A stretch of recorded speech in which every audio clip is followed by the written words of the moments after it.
우리가 살아가는데 또 신앙생활 하는데 이 문제가 항상 있기 마련입니다. 오히려 문제가 없는 삶을 바라는 거, 또 문제가 없는 교회를 생각하는 거, 그것이 비현실적입니다. 문제는 꼭 나와 우리에게 위협이 되고 무너뜨리는 것만은 아닙니다. 그렇기 때문에 문제가 있더라도 당황하거나 좌절하거나 절망하거나 놀랄 필요가 없습니다. 똑같은 문제가 반복될지라도 그 문제로 인하여서 실패하는 인생을 살아갈 필요가 없는 것입니다. 어쩌면 사람은 문제를 통해서 성장하고 그 문제를 통해서 자신과 우리를 더 잘 인식할 수 있기 때문입니다. 중요한 것은 내가 옳다라고 하는 것을 증명하려는 그런 강박을 버리고 무엇이 옳은 일인가, 나라와 우리를 위해서 옳은 일을 하는데 집중하는 것, 이것이 중요한 것입니다. 하지만 문제를 만날 때 그 문제를 더 악화시키게 되는 상황도 있습니다. 그래서 선택이 매우 중요합니다. 여러분, 우리 각자 이런 상상을 해보시기 바랍니다. 내 오른손과 왼손에 두 가지 양동이가 있는데 한 손에는 기름이 가득 들어 있습니다. 또 한 손에는 물이 가득한 양동이 두 개를 갖고 있다라고 한다면 이 문제라고 하는 불꽃을 언제 어디서든지 항상 만나게 되는데 내 손에 들려 있는 두 개의 양동이 중에 내가 무엇을 사용할 것인가, 그 선택에 따라서 결과는 확연하게 달라지는 것입니다. 문제라는 불꽃에 기름을 부어서 진짜 불놀이를 한판 해볼 것인가, 아니면 물을 부어서 끄게 할 것인가, 삶의 불꽃인 문제에 어떻게 반응하느냐에 달려 있는 것입니다. 불을 키우는 불쏘시개가 되어서 점점 더 위기를 자초할 수 있게 될 수도 있고, 아니면 상황을 진정시키는 소방관의 역할을 감당할 수도 있습니다. 분명한 것은 문제만 보면 더 많은 문제를 얻습니다. 반면에 가능성을 보면 더 많은 가능성을 얻기 마련입니다. 여러분의 삶에 문제가 보이십니까? 아니면 가능성이 보이십니까? 우리 더운 교회에 문제가 보이십니까? 아니면 가능성이 보이십니까? 오늘 말씀은 자신의 삶을 점점 더 위기로 몰아갔던 제자, 그러므로 인해서 필연적으로 깨어질 수밖에 없었던 제자 베드로에 대한 말씀입니다. 베드로라고 하는 이름을 여러분 다 알고 계실 것입니다. 반석이라고 하는 뜻이고 예수님께서 직접 지어주신 그런 이름입니다. 하지만 베드로는 제자로서의 삶을 살아갈 때 이 베드로의 신앙은 인간적인 신앙의 대명사라고 해도 과언이 아닙니다. 인간적인 신앙은 내가 원치 않는 상황으로 나를 데려가는 거예요. 하나님께서는 나를 푸른 초정과 실만한 실과로 인도하시는데 인간적인 상황은 나도 원치 않는데 자꾸 이끌려가는 것을 말합니다. 결국에 실패하게 하고 결국에 좌절하게 만드는 것입니다. 베드로는 남다른 확신이 있었고 남다른 자신감이 있었지만 그와 다르게 계속해서 어려움에 빠져 들어가는 것을 보게 됩니다. 베드로의 실패는 그의 말에서부터 시작되죠. 또 베드로는 다른 사람보다 앞질러 행동했던 그런 인물입니다. 어떻게 보면 인간적인 성실이다라고 이야기할 수 있겠지만 인간적인 성실과 헌신이라 할지라도 그것이 믿음으로 성공하는데 이르게 하지는 못한다라는 것을 베드로를 통해서 알게 됩니다. 베드로는 겟세마네 동산에서 기도해야 할 시간에 졸고 있었죠. 그리고 예수님의 기도가 끝났을 때 충동적인 말과 행동을 합니다. 말고의 귀를 치는 실수를 범합니다. 그뿐 아니라 체포를 당하신 예수님께서 가야바 법정으로 끌려가실 때에도 베드로는 그답지 않은 행동을 합니다. 평소 그의 성격대로라면 잡혀가시는 예수님보다 앞서서 쫓아가야 했겠지만 그러지 못합니다. 베드로의 행동이라고 믿기 어려울 정도로 멀리서 쫓아가는 것을 보게 됩니다. 그리고 당당하게 신앙 고백을 했던 베드로이지만 조롱과 신문을 당하는 예수님 앞에서도 말 한마디조차 하지 못합니다.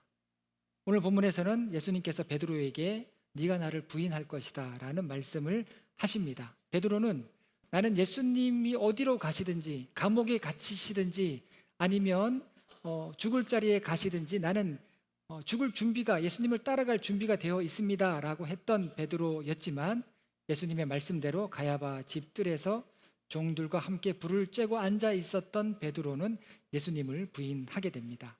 배와 그물을 다 버려두고 예수님을 따를 만큼 결단력이 있는 인물이었지만 모든 게 부질없이 되어 버렸습니다. 그의 모든 것은 한참 부풀려 있던 풍선이 터진 것과 같았습니다.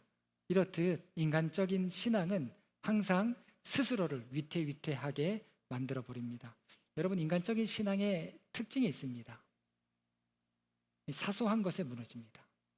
사소한 것에 무너지면서 모든 걸 부질없이 만들어 버립니다. 이거는 본질과 진리의 문제도 아니에요. 본질과 진리의 문제라면 그래도 뭔가 몸부림치는 것에 의미가 있을 텐데 그렇지 않습니다. 인간적인 신앙은 사소한 것 때문에 허물어지는 것을 보게 됩니다. 베드로가 예수님처럼 산에 들인 공회에 잡혀가서 신문을 받았다든지 아니면 빌라도 앞에 끌려가서 재판을 받았다든지 하면 할 말이라도 있을 것인데 그렇지 않습니다.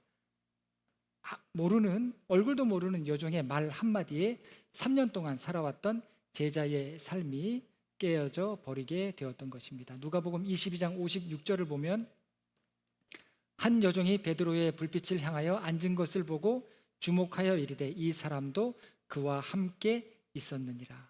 이 말 한마디에 베드로는 불안과 두려움에 휩싸이게 됩니다. 여러분, 알고 보면 개인도 그렇고 교회도 그렇고 사소한 일에 얼마나 많은 에너지를 소모하고 있는지 모릅니다. 그러면서 우리 모두가 성장할 수 있는 기회를 위기 상황으로 만들어가는 것을 종종 보게 됩니다. 인간적인 신앙의 특징이 그렇습니다. 모든 것을 점점 더 어렵게 만들어버립니다. 대표적으로 아브라함에게서도 인간적인 신앙이 그를 얼마나 어렵게 만드는지를 보게 됩니다. 하나님께서 지시하신 약속의 땅으로 들어가게 되지만 가서 보니까 약속의 땅처럼 보이지 않는 거예요. 기근이 들어서 먹고 살기 어려운 땅이었습니다. 그러니까 자의적인 판단으로 약속의 땅을 떠나서 애굽으로 내려가게 되는데 애굽에 도착하자마자 거기서 알 수 없는 불안에 휩싸이게 됩니다. 여러분, 불안하십니까? 저도 불안할 때가 있습니다. 불안은 인간적인 신앙에서 오는 시그널입니다. 내가 인간적으로 신앙생활하고 인간적으로 뭔가 결단하고 계속해서 살아가게 될 때 불안은 가증될 수밖에 없습니다. 하나님을 믿는다고 하지만 불안은 불안대로 있습니다. 성경을 읽고 찬송을 불러도 하나님께서 주시는 평안함과 만족함을 누리지 못하고 여전히 불안합니다. 인간적인 판단과 결정이 있는 곳에는 항상 불안이 있기 마련입니다. 하나님을 정말 신뢰하지 않으면, 여러분, 하나님께서 우리 도원교회를 어떻게 인도하시겠습니까? 인간적으로 생각하면 불안하죠. 하나님께 맡기면 평안합니다. 하나님께서 인도해 가시는 거예요. 하나님을 정말 신뢰하지 않으면 불안할 수밖에 없는 것입니다. 그래서 결국에 인간적인 신앙은 종국에는 좋은 것을 선택하지 못합니다. 소망을 갖지 못하게 만들어 버리는 것, 이것이 바로 인간적인 신앙. 우리가 믿음이 있다라고 하지만 그 믿음이 실상은 인간적인 신앙의 기초에 있을 때가 많을 수 있다라는 것입니다. 여러분, 목사 교회를 만들라고 하나님께서 우리를 부르신 것이 아니죠. 내 교회 만들라고 부르신 것도 아닙니다. 나의 뜻과 내 생각 마음대로 펼치라고 내게 직분 주시고 일꾼 삼으시고 우리를 모으신 게 아닙니다. 내 만족을 위한 신앙생활도 아닙니다. 하나님의 뜻과 하나님의 교회를 세우시라고 부르신 것이죠. 그 부르심 앞에 하나님의 음성이 무엇을 말씀하시는지 듣도록 겸손해야 하는 것입니다. 그렇기 때문에 이 베드로는 우리에게 인간적인 신앙의 위험성과 그 깨져야 할 인간적인 신앙이 무엇인지, 그러면서 주님께서 함께 하시는 영적인 신앙이 또 무엇인지, 영적인 신앙으로 어떻게 각성되며 다시 세워지는지를 보여주고 있습니다. 이 베드로에 대한 이야기를 가만히 살펴보면요, 재미있습니다. 그만큼 베드로에 대한 기록이 많이 있다라고 하는 그런 말씀이 됩니다. 그런데 베드로의 이야기를 보면 보이는 게 있어요. 베드로가 이렇게 했고 저렇게 했고 그의 믿음이 이랬고 풍랑 속에서 물에 빠졌고 또 예수님께 어떤 멋진 고백을 했고 그러다가 예수님을 부인했고 다시 예수님을 만나서 제자로서의 사명을 감당했다. 그런 스토리, 서사적인 이야기가 아니라 베드로가 많은 어려움을 이겨냈다. 그런 교훈적인 의미도 아니라 베드로의 이야기에서 보이는 것은 뭐냐면 베드로의 이야기에서는 예수님이 보입니다. 처음부터 끝까지 예수님의 이야기가 베드로 안에 있는 것을 보게 됩니다. 베드로의 인간적인 신앙이 깨어질 때도, 그리고 베드로가 다시 영적인 주님 안에서 주님과 함께하는 영적인 신앙으로 회복될 때에도 거기에는 예수님께서 계셨던 것을 보게 됩니다. 오늘 본문을 보면 예수님께서 베드로에게 닭이 울기 전에 내가 나를 부인할 것이다 라고 말씀을 하십니다. 34절이죠. 이르시되 베드로야 내가 내게 말하노니 오늘 닭 울기 전에 내가 3번 나를 모른다고 부인하리라 하시니라. 그리고 얼마 지나지 않아서 닭 울음소리가 들립니다. 그리고 그 전에 이미 베드로는 3번이나 예수님을 부인하게 됩니다. 닭 울음소리를 들었을 때 베드로는 통곡합니다. 하나님께서 때로 환경을 사용하십니다. 환경을 사용하셔서 우리에게 말씀하시기도 하시는데, 꼭 목회자가 단에서 설교를 통해서 말씀하시는 것이 아니라 여러분 주변의 일상 환경을 통해서 말씀하실 때도 있어요. 닭 울음소리가 예수님의 메시지였던 것입니다. 자, 그런데 놀라운 부분이 있는데, 오늘 본문을 제가 다 읽지는 않았지만 닭이 울었을 때 신문을 받고 계시던 예수님께서 갑자기 베드로를 돌아보십니다.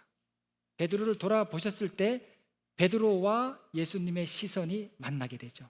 61절과 62절 말씀을 보면 주께서 돌이켜 베드로를 보시니 베드로가 주의 말씀 곧 오늘 닭 울기 전에 내가 3번 나를 부인하리라 하심이 생각나서 밖에 나가서 심히 통곡하니라.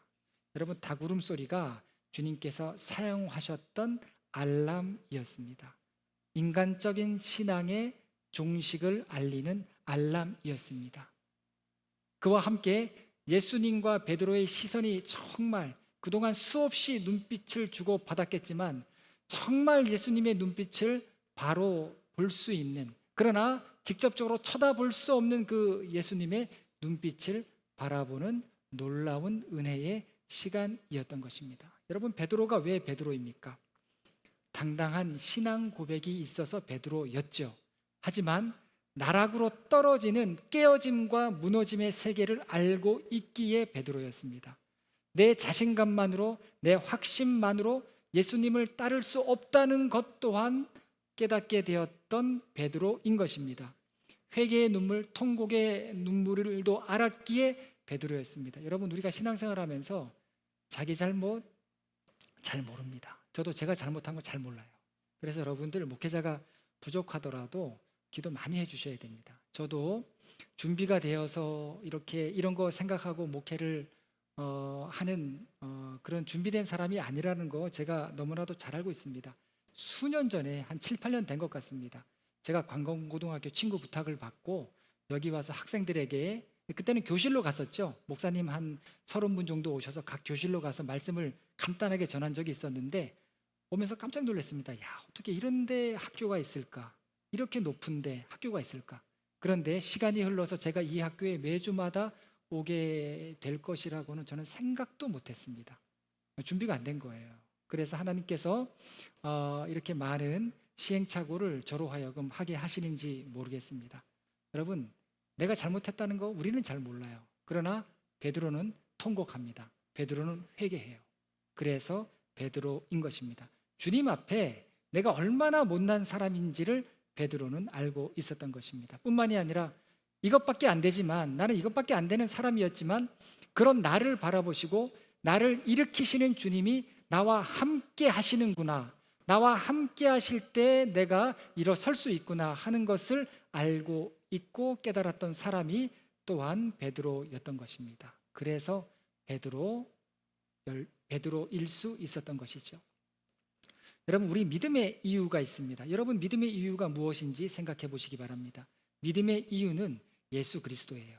여러분, 헌신하고 봉사하는 이유도 예수 그리스도여야 합니다.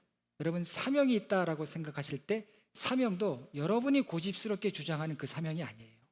예수 그리스도여야 한다라는 겁니다. 여러분, 가룟 유다가 처음부터 예수님을 팔 생각으로 자기 신분과 자기 속마음 위장하고 예수님의 제자가 되지는 않았을 것입니다. 자기도 예수님을 팔게 될 것이라고 생각도 못했을 거예요. 베드로도 예수님을 자기가 부인할 줄은 몰랐을 겁니다. 부인한 것뿐만이 아니라 그렇게 예수님 앞에서 도망할지도 몰랐을 것입니다. 아마 자기뿐만이 아니라 12제자도 설마 베드로가 리더가 우리 대장이 저렇게 비겁하게 도망가, 이렇게 제자들 중에도 생각할 사람이 아무도 없었을 것입니다. 그런데 그렇게 됐어요. 가룟 유다는 예수님 팔았고 베드로는 예수님을 부인하게 됐고 그렇게 됐습니다.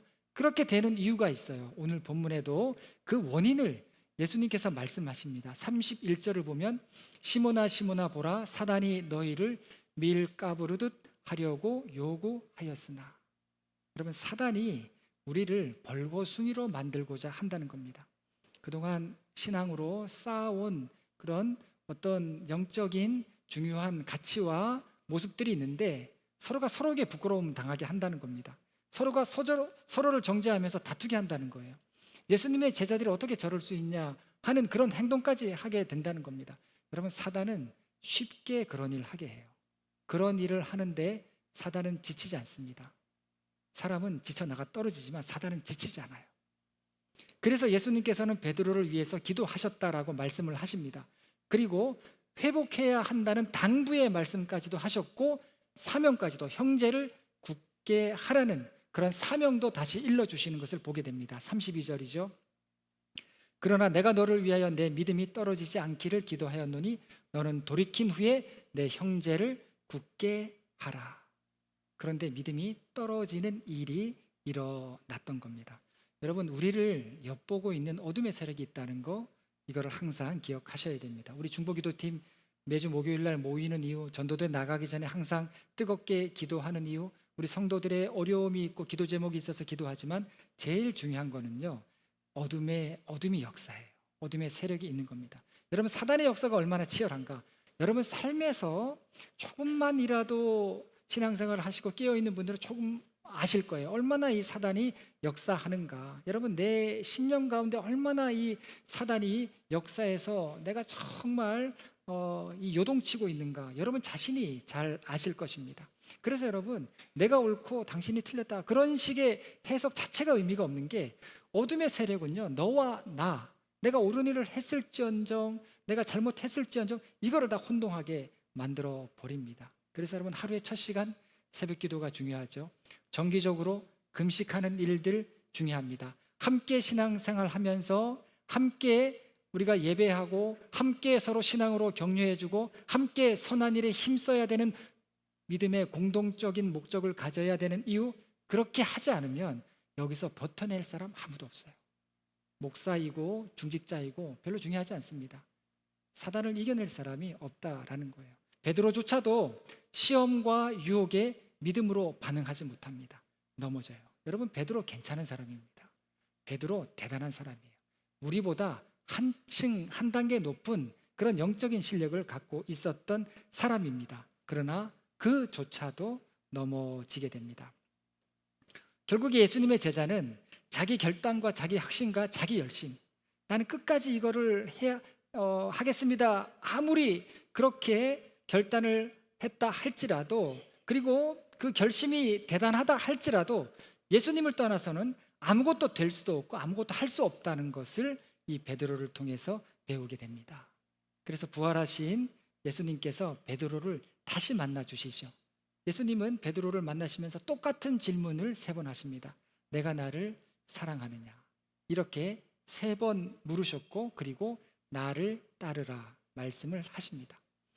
결국 내가 믿음의 자리로 다시 설 수 있는 이유, 내가 흔들림 없는 신앙으로 다시 회복할 수 있는 이유, 깨어져도 절망으로 끝나지 않고 부서진 곳에서 새로운 소망을 가질 수 있었던 이유, 그것은 베드로에게 있었던 것이 아니라 실패하고 깨어져도 베드로를 포기하지 않으시고 다시 부르시고 그리고 또다시 부르시고 또다시 세우시는 예수님의 사랑과 용서와 은혜에 있었던 것입니다.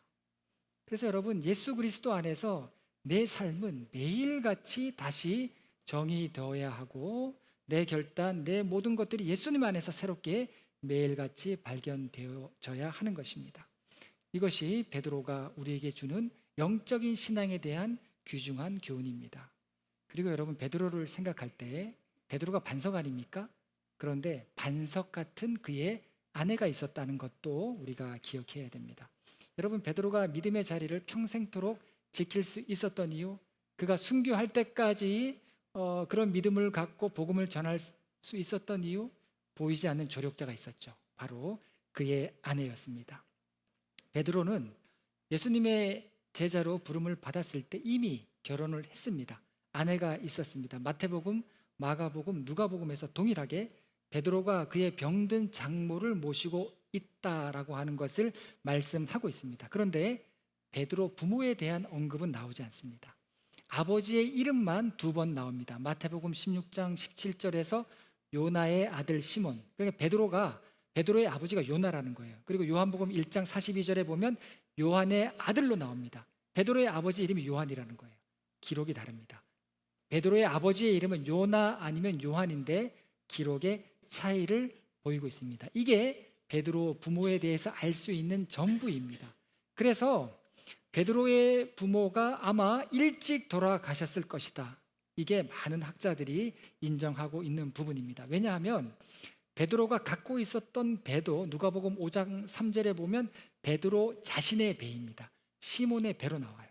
그리고 그가 살던 집도 마가복음에서는 시몬과 안드레의 집, 안드레가 동생이죠. 베드로의 집으로 나옵니다. 아버지의 집이 아니고 아버지의 배가 아니에요.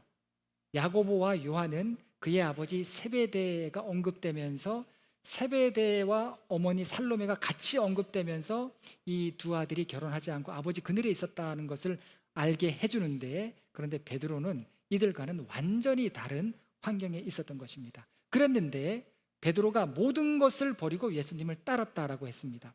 그랬을 때 베드로가 예수님을 3년 동안 쫓아다니고 그 이후에도 복음을 전하러 다녔을 때 그 생계와 가족의 짐을 누가 졌겠는가?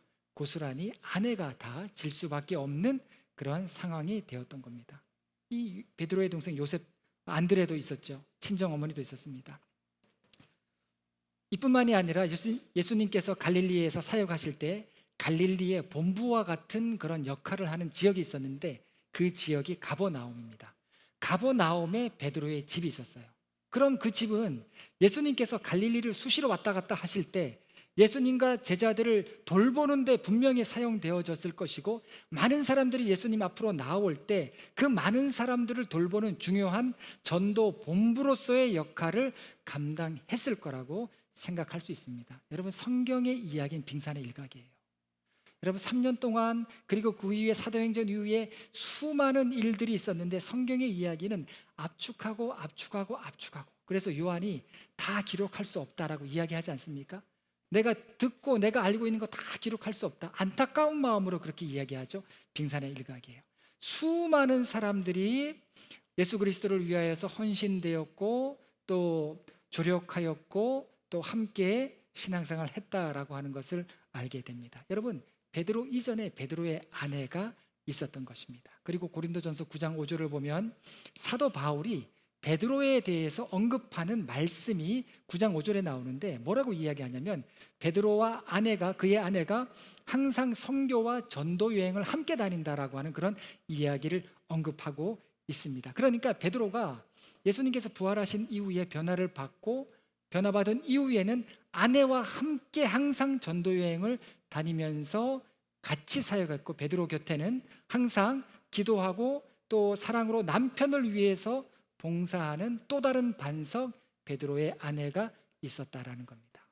성경에는 베드로의 아내에 대한 이야기가 언급되지 않습니다. 그러나 1세기 초대 교부였던 클레멘트는 베드로에 대한 이런 글을 남깁니다.